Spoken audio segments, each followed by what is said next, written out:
শুরুতেই জানিয়ে দেব লেবাননে হামলার প্রতিক্রিয়ায় হিজবুল্লাহর ড্রোন হামলা, 18 ইসরায়েলি সেনা হতাহত। জানিয়ে দেব যুদ্ধের নতুন পরিকল্পনা তৈরি করছেন জেলেনস্কি, রাশিয়ার সঙ্গে যুদ্ধ বন্ধ করতে চায় ইউক্রেন। এদিকে গাজার গভীরে ঢুকেছে ইসরায়েলি ট্যাঙ্ক, লড়ছে হামাস যোদ্ধারা। জানিয়ে দেব নতুন অস্ত্রের উৎপাদনের দাবি উত্তর কোরিয়ার, বলছে বিবিসির প্রতিবেদন। সর্বশেষ জানিয়ে দেব আসন্ন মার্কিন প্রেসিডেন্ট নির্বাচন, প্রার্থিতা প্রত্যাহারের চাপে পড়ল বাইডেন। লেবাননের হামলার প্রতিক্রিয়ায় হিজবুল্লাহর ড্রোন হামলা, 18 ইসরায়েলি সেনা আহত। হিজবুল্লাহর ড্রোন হামলায় ইসরায়েলের 18 সেনা আহত হয়েছে, যাদের একজনের অবস্থা গুরুতর। ইসরায়েলি প্রতিরক্ষা বাহিনী আইডিএফ জানিয়েছে রবিবার গ্যালিলি ও উত্তর গোলানে হিজবুল্লাহ একাধিক ড্রোন পাঠায়, যার মধ্যে একটি বিস্ফোরক বোঝাই ড্রোন রোমম অঞ্চলে গোলানে আঘাত হানে। গত কয়েকদিন ধরে হিজবুল্লাহ ইসরায়েলের বিভিন্ন অবৈধ বসতি লক্ষ্য করে বিস্ফোরক ড্রোন, ট্যাঙ্ক বিধ্বংসী ক্ষেপণাস্ত্র এবং রকেট ছুড়েছে। হিজবুল্লাহ নিশ্চিত করেছে যে রবিবারের হামলায় লেবাননে ইসরায়েলি বাহিনী আক্রমণের জবাবে এটা করা হয়েছে।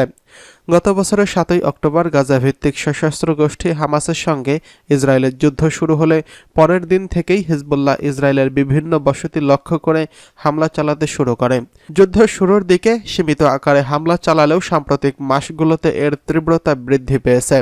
ইসরায়েল হুমকি দিয়েছে হিজবুল্লাহর হামলা থামাতে না পারলে তারা লেবাননে পূর্ণমাত্রা যুদ্ধ শুরু করবে। এদিকে নতুন পরিকল্পনা তৈরি করেছেন জেলেনস্কি, রাশিয়ার সঙ্গে যুদ্ধ বন্ধ করতে চায় ইউক্রেন।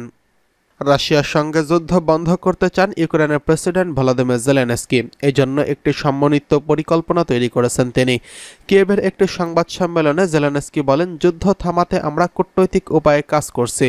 যুদ্ধ বন্ধ করার কথা বললেও ইউক্রেনের রাশিয়ার সাথে বর্তমান কোনো আলোচনা চলছে না। কিয়েভ শান্তি চুক্তির জন্য নানা শর্ত দিয়েছে। বিশেষ করে জেলেনস্কিরা বারবার বলছেন ইউক্রেনে আন্তর্জাতিকভাবে স্বীকৃত অঞ্চলগুলো থেকে রাশিয়াকে অবশ্যই সেনা প্রত্যাহার করতে হবে। এই অঞ্চলগুলোর মধ্যে 2014 সালের রাশিয়ার দখল করা ক্রিমিয়া উপদ্বীপও রয়েছে। এদিকে রাশিয়ার প্রেসিডেন্ট ভ্লাদিমির পুতিন দাবি করেছেন যুদ্ধক্ষেত্রে রুশ বাহিনী আরও অগ্রগতি অর্জন করেছে। তার ভাষ্যমতে রাশিয়ার অভিযানের মুখে ইউক্রেনের পূর্ব ও দক্ষিণাঞ্চলে আরও এলাকা ছেড়ে গেছেন ইউক্রেনের সেনারা। মূলত সেখানে আত্মসমর্পণ করেছে কিয়েভ।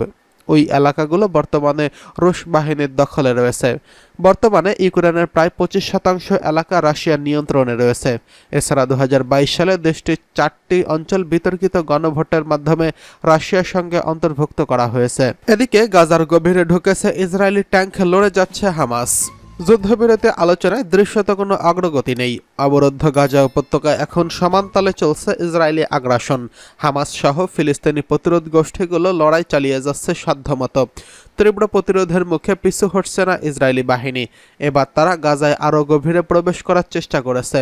বিশ্ব গণমাধ্যমের খবরে বলা হয়েছে ইসরায়েলি বাহিনীর গাজার উত্তরাঞ্চলীয় শেজাইয়া ও দক্ষিণাঞ্চলীয় রাফা ও পশ্চিম ও মধ্যাঞ্চলের ট্যাঙ্ক নিয়ে আরও গভীরে ঢুকে পড়েছে। রবিবার মন্ত্রিসভার বৈঠকে ইসরায়েলের প্রধানমন্ত্রী বেঞ্জামিন নেতানিয়াহু আবারও নিজের অবস্থান ব্যক্ত করেছেন। তিনি বলেছেন হামাসের বিরুদ্ধে জয় ছাড়া কোনো বিকল্প নেই। নেতানিয়াহু বলেছেন সেনারা রাফার শেজাইয়া অভিযান চালাচ্ছে। গাজার সবখানেই তারা অভিযান চালাচ্ছে। প্রতিদিন অনেক সন্ত্রাসীকে মারা হচ্ছে। মাটির নিচেও লড়াই হচ্ছে জানিয়ে নেতানিয়াহু বলেন, হামাস নির্মূল সহ সব জিম্মিকে ফিরিয়ে আনা ইসরায়েলের জন্য হামাসকে হুমকি হতে না দেওয়া এবং দক্ষিণ ও উত্তরাঞ্চলে বাসিন্দাদের নিজেদের বাড়িতে ফিরিয়ে আনার লক্ষ্য অর্জন না হওয়া পর্যন্ত লড়াই চালিয়ে যেতে আমরা সংকল্পবদ্ধ। ইসরায়েলি সেনাবাহিনী বলেছে তাদের সেনারা শনিবার থেকে শেজাইয়াতে অভিযান চালাচ্ছে।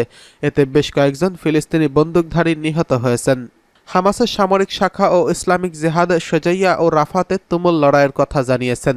তাদের দাবি করা হয়েছে তাদের যোদ্ধারা ইসরায়েলি সেনাবাহিনীকে লক্ষ্য করে ট্যাঙ্ক বিধ্বংসী রকেট ও মর্টার নিক্ষেপ করেছে। গত বছর 7 অক্টোবর থেকে গাজায় হামাস ও ইসরায়েলের লড়াই চলছে। হামাস পরিচালিত স্বাস্থ্য মন্ত্রণালয় জানিয়েছে ইসরায়েলি হামলায় এখন পর্যন্ত 38,000-এরও বেশি ফিলিস্তিনি নিহত হয়েছেন। এদিকে নতুন অস্ত্র উৎপাদনের দাবি উত্তর কোরিয়ার, বলছে বিবিসির প্রতিবেদন। চলতি সপ্তাহে উত্তর কোরিয়ার একটি অস্ত্র পরীক্ষা 2 কোরিয়ার মধ্যে নতুন করে বিবাদের জন্ম দিয়েছে। পিয়ংইয়ং বলেছে যে তারা একটি সর্বাধুনিক একাধিক ওয়ারহেড ও সুচালু মাথাসম্পন্ন ক্ষেপণাস্ত্র নিক্ষেপ করেছে এবং সিউল তাদের এই দাবি মিথ্যা বলে অভিযোগ করেছেন। এর কয়েক ঘন্টা পরে উত্তর কোরিয়ার রাষ্ট্রীয় মিডিয়া তাদের এই ক্ষেপণাস্ত্রের পরীক্ষা সফল হয়েছে বলে ব্যাপক গুণাগুণ গাইতে থাকেন। বৃহস্পতিবার প্রমাণ হিসেবে এই সংক্রান্ত কিছু ছবিও প্রকাশ করে। পিয়ংইয়ংয়ের এই দাবিকে প্রতারণা ও অতিরঞ্জন বলে অভিহিত করেছে দক্ষিণ কোরিয়া। উত্তর কোরিয়া যেই আসলে ব্যর্থ হয়েছে তার ইঙ্গিত করে তারা তাদের নিজস্ব প্রমাণ প্রকাশ করেছেন। এদিকে বিশ্লেষকরা উত্তর কোরিয়ার দাবির সত্যতা সম্পর্কে অনিশ্চিত থাকার কথা জানিয়েছেন। আন্তর্জাতিক নিষেধাজ্ঞা সত্ত্বেও উত্তর কোরিয়া যেই অস্ত্র কর্মসূচি চালিয়ে যাচ্ছে সেখানে তারা অস্ত্র কতটা উন্নত করে তুলেছে নানা জটিলতার কারণে সেটা যাচাই করা সহজ নয়। উত্তর কোরিয়ার সর্বশেষ দাবি সত্য হলে এটাই প্রমাণিত হবে যে তারা ক্ষেপণাস্ত্র কর্মসূচিতে উল্লেখযোগ্য অগ্রগতি করেছে। একাধিক ওয়ারহেড ক্ষেপণাস্ত্র প্রতিরোধ করা কঠিন। এই ধরনের ক্ষেপণাস্ত্র প্রতিরোধের যে প্রযুক্তি দরকার সেটা অর্জন করা বেশ চ্যালেঞ্জিং। বর্তমানে শুধু যুক্তরাষ্ট্র, যারা 1960 সালের দশকে এই ধরনের প্রযুক্তি তৈরি করেছে, সেই সাথে যুক্তরাজ্য, ফ্রান্স, রাশিয়া ও চীনের মধ্যে এই ধরনের ক্ষেপণাস্ত্র প্রতিরোধের সক্ষমতা রয়েছে বলে জানা গেছে। পিয়ংইয়ং এখন ঘোষণা করেছে যে তারাও এমন সক্ষমতা অর্জনের কাছাকাছি পৌঁছে গিয়েছে।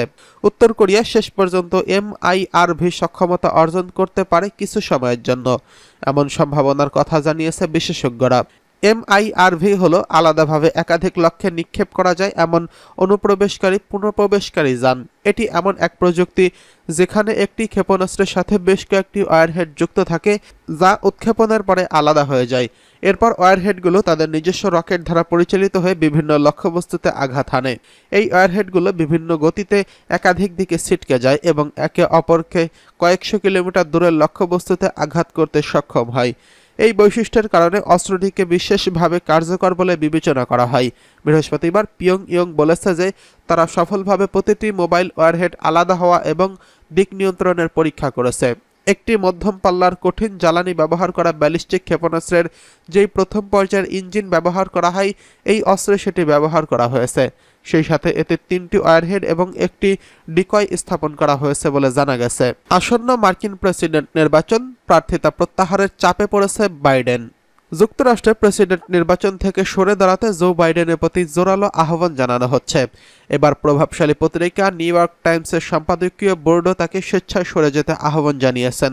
এটি তার দেশসেবা হবে বলে মন্তব্য করা হয়েছে।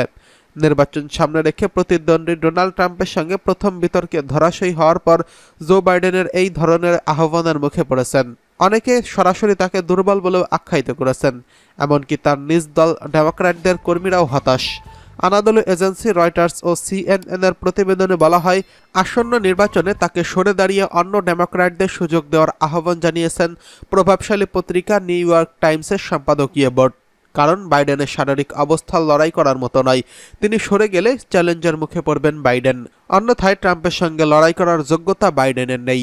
বাইডেনের পত্রিকাটির সম্পাদকীয় বোর্ড বলেছে, প্রেসিডেন্ট বাইডেন ও ট্রাম্পের মধ্যে বৃহস্পতিবার বিতর্ক অনুষ্ঠিত হয় এবং এতে প্রমাণ হয়েছে যে 81 বছর বয়সী বাইডেন নিজের পরীক্ষায় ব্যর্থ হয়েছেন। এতে বলা হয়, বাইডেন এখন সবচেয়ে বড় ও যে জনসেবা করতে পারেন সেটা হলো ঘোষণা করা যে তিনি আর নির্বাচনে প্রতিদ্বন্দ্বিতা চালিয়ে যাবেন না।